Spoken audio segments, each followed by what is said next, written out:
একাকিত্ব এটি সবসময় কষ্টের হয় না। কিছু কিছু একাকিত্ব নেয়ামত। রবের জন্য যে একাকিত্ব, সে একাকিত্ব কখনো কষ্টের হয় না। হৃদয়টা ভেঙে আজ চুরমার। কোথাও কোনো আশার আলো নেই, চারদিকে ঘুটঘুটে অন্ধকার। কোথাও কেউ নেই। যায় না, মাঝে বসে অশ্রু ঝরাচ্ছি, সেই অশ্রু এসে সান্ত্বনা দিচ্ছে। হে ব্যথিত হৃদয়, কষ্ট পেও না, তোমার রব সব দেখছেন।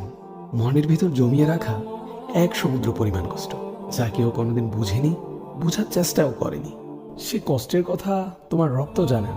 তিনি তোমার সহায় হয়েছেন বলেই তো তোমায় এই একাকিত্ব দিয়েছেন, যাতে তোমার কষ্টের কথা তোমার রবের কাছে বলে হালকা হতে পারো, তোমার দুশ্চিন্তার কথা রবকে বলে নিশ্চিন্ত হতে পারো।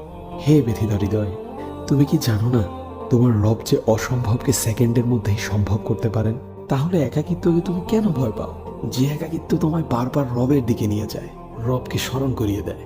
হে ব্যথিত হৃদয়, কষ্ট পেও না, শীঘ্রই তোমার রব তোমাকে এত দিবেন যে তুমি সন্তুষ্ট হয়ে যাবে।